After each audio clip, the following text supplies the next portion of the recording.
This episode is sponsored by Raisin UK, the award-winning online savings marketplace. Compare, open and manage competitive savings accounts from over 40 FSCS-protected banks and building societies with a single login. Use the Raisin link in today's show notes for a £100 welcome bonus. New customers only, terms apply. If a ratings agency could slap a label on your career, what would it be? AAA, backed by the full faith and credit of you, or more like single B with a negative outlook? Ultimately, your human capital might be the largest asset you own, and it behaves like a bond. Does seeing your career as a volatile asset change how you think about saving, investing, and employment? And in today's dumb question of the week, do I need income protection insurance? All right, let's get into it. So I think for most people, Romin, there's this tendency to view their portfolio, their investment portfolio, the stocks, bonds, cash they hold, as entirely separate from their career and their salary. They sit in two separate buckets in their minds. But is that the right way to look at things? Because obviously one is kind of feeding into the other, isn't it? The career is funding the portfolio. Actually, the exception which I often see is where people work in a specific sector, like the oil industry, where they can see that they're very exposed to that one sector and the price of oil, and that they need to diversify away from it. Or if they've got huge exposure to the company via options, because some tech companies offer that. And there they often say, look, I'm hugely exposed to this. What should I do to diversify? So there people can see that they have massive concentration risk, and it's the same risk across their portfolio and their career. But most people don't think that, do they? No, the average person would never, ever make that link. And yet I think it's a real one. Certainly, people's portfolios might go bad at the same time they lose their job. We've seen that in many recessions over the years. Yeah, and that's a risk that people don't usually consider. You know, they never think that they're going to be laid off. But if there was a really severe economic crisis, well, yeah, of course, your job is going to be at risk. Unemployment rises. That's almost a definition of one of these recessions. But you said something really interesting in the opening, which was that your career, or your human capital, behaves like a bond. Now, Romin, I know you're liable to compare everything to bonds. It's just a core part of your personality. But in this case, what might you mean by that? Well, in terms of the cash flows, it looks a little bit like a bond. So, for example, if you go to university, then you're going to have to pay for that education. And many of us now have to do this. When I was at university, you didn't really have to pay. Your local council would pay. But nowadays, you have that big outlay on day one. Well, that's like the principle of a bond. Then you go out and get a job. Hopefully, you get a better salary because of the education you got, and you get a steady stream of income payments. Oh, wait a minute. That sounds very much like a bond. And if you're lucky, like I was, and you've worked for a company for some period of time, and then when you leave the company, you get a big payout, and that's your redundancy payment. So for me, investment banking looked very much like a high yield bond. I bet you were super pleased that your career mirrored a bond, given that you worked in fixed income. Yes, as I walked out of the building, those were my precise thoughts. But I guess you could also think of this in terms of the time you're investing in something, right? You're putting huge amounts of your life into a career, and you're getting these like coupon payments as you go if you want the salary. And then hopefully, if you're lucky, you get the principal back at the end, as in you get a load of free time in retirement, which you can spend. So it's a bit of a tenuous link, but I know what you mean by it. And I guess you could even work out the value today of your human capital, like assuming you stay healthy and you work until you plan to retire. In theory, there is a net present value of all your future earnings discounted to today. I'm not sure what it would be if you're a 30-year-old and you've got 30 years career ahead of you, presumably with some pay rises along the line. You'd have to make assumptions about the discount rate and inflation and everything. But it'll be significant for most people, hundreds of thousands, maybe even millions. So here it is. Here's our rough approximation of what you'd be worth. So let's say you start off with an income of $50,000 a year. You increase that by 3% a year. Inflation's 2% a year. And we discount it back to today, the 10-year yield, which is roughly 4.5%. Well, the total value of your future earnings is going to be just under £1 million. in net present value based on that discount rate. Yeah. So I'm sure we've lost everyone, but what we're basically saying is your human capital might be worth £1 million today, which if you're 30 is probably by far the biggest part of your portfolio. Just we don't think about it in those terms. I'll tell you what would be great is if you could sell that, if you could securitize it and then just invest it. Wouldn't that be great? I remember seeing Warren Buffett, and he went to talk to like a school class, and he basically made this point. He said to the kids, like, how much would you take if I was to buy 50% of all your future earnings? And the kids started saying numbers, and he was like, done, done, done. He was like, you're worth way more than you think. That's like buying people's souls. That's kind of evil. Yeah, I don't think he really went to contract stage with it, but it was just a demonstration of the fact that this human capital is valuable, but it's volatile, isn't it? For most people, it's not like a AAA rated bond. Yeah, what we've assumed is that those cash flows will continue, whereas often what happens is those cash flows get truncated. Sometimes they fall in value rather than rising, and sometimes they stop altogether. So does it really depend on what kind of career people are pursuing? Because some careers, I'm going to guess, are much more stable. If you're a doctor, you're probably always going to have work. It's probably always going to be relatively well paid, unless you were to get ill or something. Whereas most careers aren't necessarily like that. Yeah, I mean, I speak to all sorts of people. For example, if I speak to an actor, I know that their income is very chunky. And sometimes they get absolutely unbelievable amounts of money if they're in some kind of big film. And then they have long dry periods when they may not earn at all. Sometimes they really come into fashion and they get lots of work. You get cast in a Marvel franchise and you make bang in the short term. You know, we went to a birthday party for my toddler the other day, and there was these two superheroes there, like Spider-Man and I guess Spider-Woman, and they were doing backflips and stuff, spraying webs at the kids. And then we came home afterwards and my daughter was just sat there looking really pensive. And I was like, what's up? What are you thinking about? She said, was Spider-Man wearing a thong? I was like, how do you even know what that is? But there are other people I speak to who are, for example, lawyers who are about to make partner, and there you go from a high salary to an unbelievably high salary. Or if you're a doctor, you don't get necessarily paid huge salaries, but you get these defined benefit pensions, which are just incredibly valuable. So the shape of the cash flows is very much determined by your career path and what you work in. You know, for some people, it's very volatile and patchy. For other people, it's steadily increasing. Some people, it doesn't increase at all.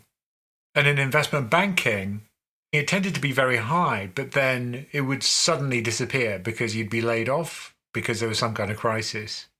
Now, that's assuming that you didn't get another job. Often what would happen is you just moved to the bank next door. So, you know, it wasn't cut off for long, but you'd often end up seeing the same old people move from bank to bank, and you'd see the same faces, which was always fun. But I guess not everyone is an employee. Some people are building a business and that's their career. And that behaves very differently, I think, from being an employee. Yeah, I've heard it described as the difference between buying a call option, so that's like setting up a business, and selling a put option, which is like being an employee. So maybe we should just spell that out for people who aren't au fait with derivatives. Yeah, everyone in the investment bank would be going, oh, Romin, that's the perfect analogy. But maybe our listeners aren't going to get it. So, okay, let's start with the business owner. You said she's buying a call option. So what that means is if you buy a call option, you pay money today and potentially there's unlimited upside. So if your business is successful, then really the sky's the limit and you've got huge unlimited upside exposure. But on day one, you're underwater because you've paid to start up that business and you're not going to get an income for some period of time.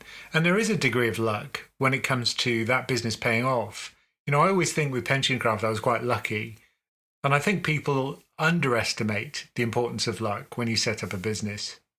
I remember you saying to me that you were quite close to throwing in the towel at one point, and it was the fact that you had like one semi-viral video which convinced you to keep going. Yeah, it was very touch and go for a long time. And, it's soul destroying when you make lots of videos and not many people watch them.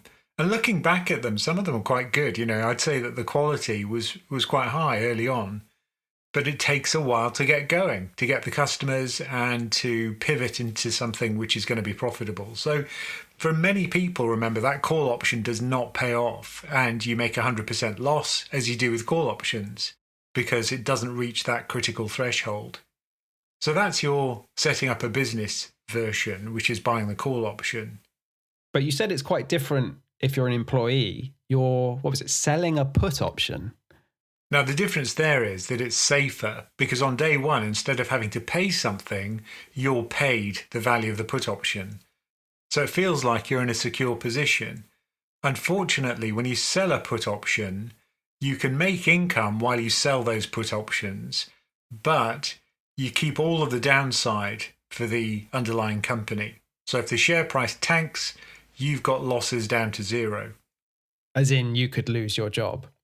Exactly. So that's the risk, which is you've got the downside and the income may not be secure. And you've got a capped upside. Yeah, and that's the biggie, right? Which is you haven't got that unlimited upside that you've got with a call option. You only participate up to a fixed amount, which is the income that you receive. Yeah, they're quite different scenarios, aren't they? So the business owner is kind of looking at delayed gratification and high volatility, whereas the employee is getting immediate payoff, collecting those premiums, that salary, but is never going to become super rich. Yeah, and I think that's why it's such a good analogy. So when you tell someone who works on a security desk that, they always kind of smile knowingly because they probably heard it before. I wonder if Warren Buffett went on to use this analogy with the 10-year-olds. But maybe for some people nowadays, it doesn't really sit neatly into those two buckets. If you're an employee whose compensation in large part comes from stock options, maybe that tilts you more into that kind of business owner mindset. Yeah, and again, I speak to many people, often from the US, who are actually employed by one of the mega cap 7 companies. Some of them are actually working in AI in those departments, so they're very, very well paid. And for them, like you say, it's almost like they're a business owner. They've got the compensation, which comes from having the very high salary, but they've also got potentially unlimited upside with the stock options which they receive, which are usually very generous. So I think you're right. I think that does blur the boundaries. But does it change how you should invest? Let's think of two people. One of them has the kind of AAA rated career, if it was a bond. They're a government employee, a judge, a doctor, a tenured professor, whatever it might be, where they're pretty sure their job's always going to be there. It's not going to suffer in downturns. And barring catastrophe, they're going to make it through to retirement unscathed. So that's one bucket of people. The other side is the junk bond career. Maybe you're in sales and you're reliant on commission. Maybe you're one of these tech employees at a startup, or you're an estate agent. These kind of jobs where they suffer in downturns. The income might be spiky. Some of it might be in compensation that's uncertain and will only pay off if the company succeeds. That's quite different, isn't it? So I guess if you were trying to balance your portfolio, instinctively, you might say those people with the safe careers can take more risk in their investment portfolio versus those with the risky careers. Yeah, and I think another aspect of this is if you do work in some of those safe careers, for example, the UK civil service, it's always been the case that the primary benefit of that is that you get these really amazing defined benefit pensions, which are bond-like. Yeah. As is your income while you work for the civil service. So therefore you're long bonds already, right? Exactly. So I think for those kind of people, if you have got a lot of job security, well, you could take more risk with your portfolio. And you're more likely to have an outcome where you've got the bases covered in terms of income. And that means you can have more risk for the invested portfolio. But your career probably wasn't that, was it? As an investment banker, you knew that it was probably going to come to a sticky end at some point, hopefully with a payoff. But it was volatile, it was time limited, and it was in a cyclical industry. How should someone look at their investment portfolio and maybe their cash reserves if that's their situation? I think there it depends on where you are in your career. So if you're already running an equity desk at Goldman, well, you've probably got enough to tide you over forever. Whereas if you're just someone who started as an analyst at an investment bank, well, they cull the staff pretty radically, very regularly. So I'd be more worried in that kind of situation. And there I'd be much more safe in terms of my investments. Whereas if I was the head of equities at Goldman, well, there you've got a big excess anyway, so you could take more risk if you needed it, which you may not at all. Because if your career is a junk bond, that's more correlated to equity, right? Than safe bonds. Yeah, and that's a really good analogy because high yield bonds are closer to equity in the capital structure. And if your job's more equity-like, well, then you'll take less risk. When it comes to investments, probably as a hedge. Certainly you'd want a bigger cash buffer. I think everyone knows that. If you have a higher chance that you could be fired tomorrow, you want more than the standard 6 months in cash, I reckon, as an emergency fund. Yeah, when I was working at the investment bank, when I finally did get laid off, I had 6 years worth of cash so that, I could have lived quite happily off that. And that was really handy because it gave me a buffer in order to be able to set up PensionCraft. And I remember you always saying to me, instinctively, you're a cautious investor. You probably have too much in cash and bonds and stuff, or at least historically. But then you went on to set up a small business, which had a long runway to making profit. So maybe that makes sense, even if that's not how you were thinking at the time. You just invested a load in a kind of equity equivalent by starting a business. Yeah, the payoff from the investment banking world allowed me to buy that call option, and it gave me the safety in order to do it. So I think I had a kind of hybrid capital structure, you could say. When it comes to your cash savings, making sure your hard-earned money is working for you is important. But chasing competitive interest rates can mean dealing with a mountain of paperwork. Meet Raisin UK, the award-winning online savings marketplace. Instead of the hassle of opening multiple bank accounts across different apps and providers to get a better interest rate, Raisin UK lets you compare, open and manage competitive savings accounts from over 40 FSCS protected banks and building societies, all through a single login. What's more, new customers can claim a £100 welcome bonus. Simply register for an account using the code July100 and open and fund a fixed-rate bond of 1 year or longer with a minimum £25,000 single deposit by 31st of July 2026. Don't let your savings sit idly in a low-interest high street account. Visit the link in the description and use the code July100. New customers only, terms apply. Okay, so we've started to see things in the round now. We've kind of merged our thinking about careers and investment portfolios and how they're related and should play off each other. And we've primarily focused on, well, how much risk should we take in our investment portfolio dependent on our career? But what about the other way around? You're thinking about your career and how to shape that. Are there any unexpected considerations there? I think there are. And I think the bond analogy here is, again, useful because if you are in a kind of industry where there's a lot of job insecurity, you should demand a premium in order to accept that income. Because unless you get the compensation, why would you accept a job which is more insecure when you could be getting an equal amount of money for something which is more secure? So that's the idea of a credit spread. If you want to buy a high yield bond and take the greater credit risk, which is the risk of truncation of the cash flows, you should be compensated for that. And if you're not, don't buy the bond, don't get the job.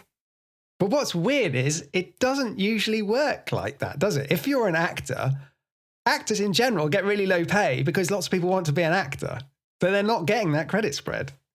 Yeah, I mean, acting is a weird one because there, effectively, what you're banking on is your own talent and also a huge degree of luck, being found by the right talent agent and finding the right roles. So I heard an interview with Hugh Bonneville, who's Lord of the Manor in Downton Abbey, if you don't recognise the name. But he was saying that when he was at acting school, there were loads of people better than him, more talented. But he was just lucky. He just got the right roles. He's cuddly. That's what he's got. He's Mr. Brown in Paddington. I've met him, actually. He was lovely. Oh, he's nice in real life, was he? But if you do speak to actors, if you do know some actors who are early in their career, they often have alternatives in case it doesn't work out because they're realistic. You need an income while you're doing all the difficult jobs, trying to get that big break. There's also the point that a lot of the people these days that go into those volatile creative industries are from like wealthy backgrounds. You see that all the time. Like the working classes tended to be cut out from music and from movies and all of that because it helps to have a fallback option. Because the most likely scenario is you won't make much money. Now, interestingly, I have spoken to a couple of musicians, and one of them was a composer, and that was fascinating because he was telling me that when he writes music, a lot of his stuff is kind of ambient music, and now there's AI. His job could potentially be replaced by an AI which could generate a similar thing. It's happening, definitely happening right now. The big music labels are licensing their catalog to AI music startups like Suno. But I don't know how we got onto this. But maybe there's an interesting point here, which is that all careers probably are subject to disruption. Maybe now more so than ever, because AI could come for white collar work. And in many ways, it already has. I think a lot of junior roles which were involved in research, those are no longer required because AI can do that so effectively. But that in turn means that there will be new jobs which come to the fore, which you could apply for and which you could train for. And that's another really important point, which is about pivots. So, for example, when I started PensionCraft, I just assumed that I could create a mailing list and people would be clamoring to sign up for it and I could charge them for that mailing list. Well, guess what? That didn't happen. So I had to be willing to pivot and generate, many, many videos before people signed up for our investment community. And I think in a career, you should also be willing to make that pivot. So maybe think of this as rolling over your bond portfolio. So if you've got something like a gilt ladder or a corporate bond ladder, when one matures, you've got to buy another one.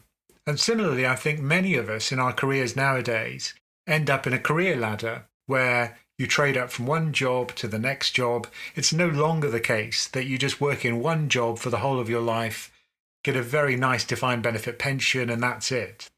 Nowadays, we just have to think about what happens after this gig ends. And I liked your point you made at the start of this section around how if you're going to take a job and it's risky, volatile, and you have a higher chance of getting laid off, then you want the equivalent of a credit spread. You want a higher salary in return for that. And even if you're working in one of those jobs, I think, or any job really, and a competitor comes in and says, well, come and work for me, they have got to offer you a significant premium over your current salary, I think, to take it, because you give up all your employment rights for the first 2 years in the UK of employment. You don't get full employment rights for 2 years. That might change with the legislation going through now. But also you might not like it. You might not enjoy working for that new employer. So I think that uncertainty has to be rewarded. Like people don't tend to move jobs unless they're getting a significant pay rise. Yeah, whenever I speak to young people about their career, I always say this: never feel any kind of loyalty to your employer because they'll never feel loyal to you. You should try and trade up if you possibly can, because that's usually when you make your biggest increases in salary. And if any other podcasts want to come and poach me, I will be willing to talk to you. I do feel loyalty. It's weird. We're built for loyalty, aren't we? You just have to kind of set it aside. Yeah, I think it depends, though. I think, there's a big difference between working for a big company and working for a small company. I think when you work for a small company, it's much more family-like in the sense that you know each other and it's kind of friendly. Or at least I hope it is. Whereas if you work for a big company, it's faceless. They don't really care about you. You're just part of a big machine. But that big machine might be giving you stock options, which is always nice. But there is a real divide, I think, between how people believe you should handle that kind of contingent compensation. Let's say you've got these stock options, they vest, and now you own a load of Google stock if you work for Google. There's a real question, isn't there? Some people believe you should sell it straight away and diversify. You're already concentrated enough in Google, they're your employer. Whereas others think, Google's onto a good thing here. Why would you get rid of all this stock you've just been given? I've got to say, I kind of go for the diversify option. So the reason why I say that is you're already long the company if you're employed by them. So if you do want to diversify, well, you wouldn't go for the same company's exposure. And there's always a tendency to drink the Kool-Aid if you're working for a company. Of course, you think your company's going to do really well in future, but the reality is that you don't know. And you really shouldn't bet your future on the future of the company. I'd diversify as soon as I could. Yeah, I think I probably would too, provided the tax implications are reasonable. But you might think, oh, this is just a problem faced by very lucky tech employees, but maybe not. I think lots of people have a tendency to overweight their portfolio towards the things they think they know best. So maybe it's doctors buying pharmaceutical stocks. We've mentioned that example in the past. Or maybe it's people working in property buying REITs and real estate companies. Yeah, I see that all the time. And I think people assume that the knowledge they've got from their industry feeds through into making good stock selections, whereas in fact, you don't really have any particular insight, particularly when it comes to valuation. If anything, your judgment's going to be clouded by the standard narratives in your industry. But even if you were good at stock selection within your industry, you're just doubling down on the same risk, which is not necessarily smart. If you're going like leveraged on the exact same factor exposure, you're going to really amplify your drawdowns when that sector has a downturn. Which inevitably happens. It happens for every sector. So I think that's just another argument for diversifying, if you possibly can, away from the sector in which you work. Another way of looking at these stock options is that it's a little bit like something called a PIK note or payment in kind note, where instead of being paid cash by the bond, you're paid more of the bond debt itself. So that's the way I see these kind of stock options in some cases. All you're doing really is being given a piece of paper which costs the company little, but which potentially could have a big payout for you, but it also might not. So we always hear about the positive stories when it comes to these stock options when you work for a company. But I'm always reminded of the company I worked for, an investment bank, where a lot of these options became almost worthless because the share price tanked because of the global financial crisis. So given the choice, I'd just go for the cash. But that's not always the choice you're given. You have to kind of show willing, you have to pretend you're immensely bought into the narrative around your company, and receiving stock options is the way to do that. And we should be clear that when we're comparing a career to a junk bond, that's not a negative, right? The nicer way to say it is a high yield bond. Like people invest in these things because they offer a greater return than sovereign bonds. But you should know that you're taking more risk and you should be rewarded for that risk. Now, just to wrap up, let's go back to that definition we talked about at the start, where your human capital is extremely valuable, particularly early in your career. But I guess as you progress through your life, what you're doing effectively is converting that human capital to real financial capital. And presumably then your job is getting slowly less important relative to your portfolio. And this distinction of whether your job is safe or risky eventually becomes a bit irrelevant. It's all about your portfolio in the run up to retirement. Yeah, I think that's right. And it's kind of like pull to par for a bond, where as you approach the maturity date, you get more certainty about the outcome, but the upside just becomes much lower. So at that point, I think you should really think about other options. You should think, well, have I got enough now to retire? And it's not going to be a huge cost to you to do that, as it would be if you retired when you're 20, of course. And yet what I often see is that people actually become more wedded to the job later on. And they have this one more year syndrome where they say, no, I'll just do it for one more year. I'll stick with it. It's what I know. I kind of enjoy it. Whereas really you should be thinking about what your next stage in life is. Of course, if you love your job, stick with it. But I think other choices are sometimes interesting for people. Yeah, you love your job, so maybe you don't have one more year syndrome, but you do have one more bond syndrome. You're always tempted to add another bond to the pile. You probably heard I'm a fan of bonds. Well, many of our investors in our community ask questions about bonds, and it's a great resource for that kind of knowledge where you may not find that elsewhere. If you want to learn more about joining our community, just go to pensioncraft.com/membership. Okay, today's dumb question of the week. Do I need income protection insurance?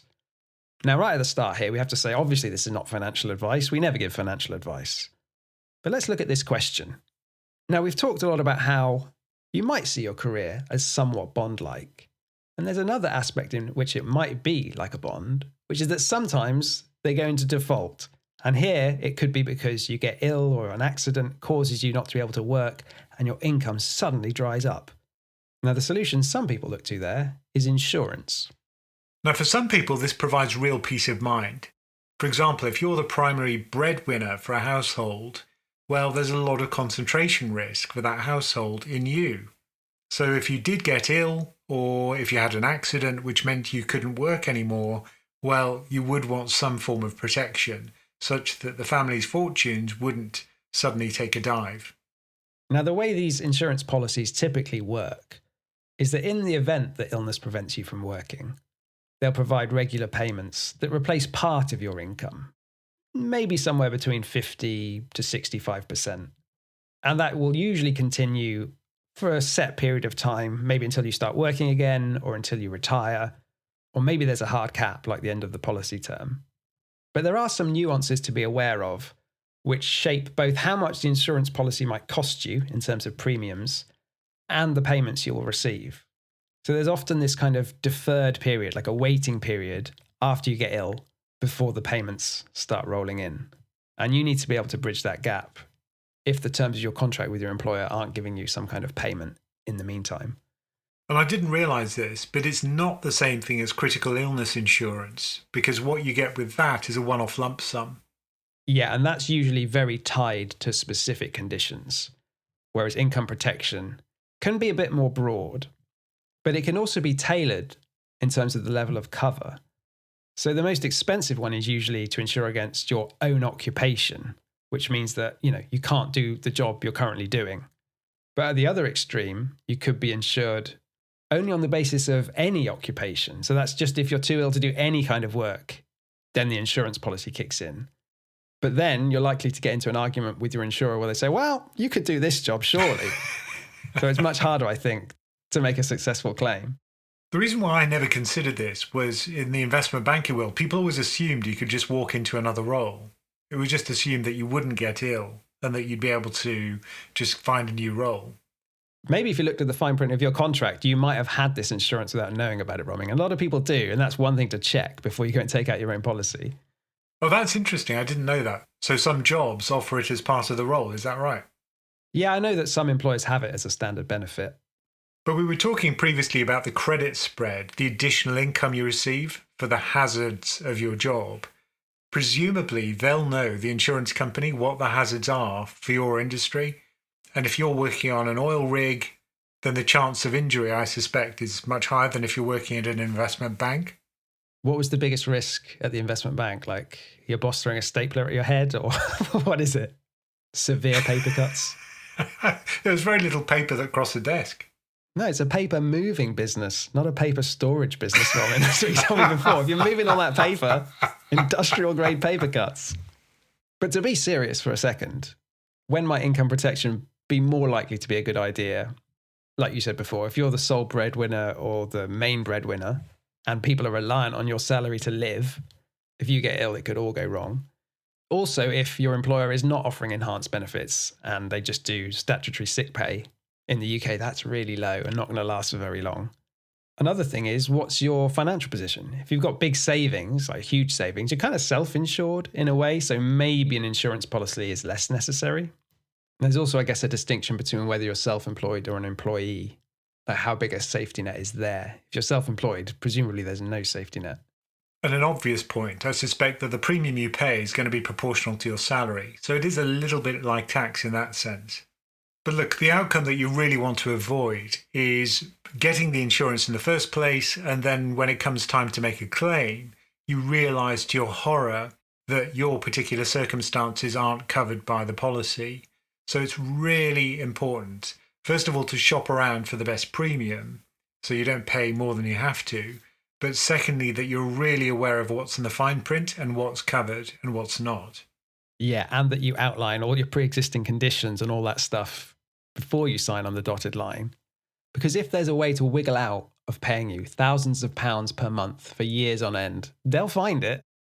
I'm always telling people that they should think of things in the round. They should consider buy-to-let properties, they should consider their pensions as well as their investments when they're thinking about overall risk. I think this is one more thing to throw into that pot in terms of overall safety, the income that you earn and whether you've got these policies protecting you in the case of bad outcomes. Thank you for joining us for Many Happy Returns. Keep sending us your questions, no matter how dumb, at mhr@pensioncraft.com. And do remember to check out PensionCraft.com for all the information about our membership, courses and investment coaching options. Many Happy Returns is a PensionCraft production, co-hosted and executive produced by Roman Nakiza and Michael Pugh. This podcast is for informational and entertainment purposes and is not financial advice. We do not provide recommendations or endorse any decision to buy, sell or hold any security. We cannot be held responsible for any actions listeners may take, and investors are encouraged to seek independent financial advice.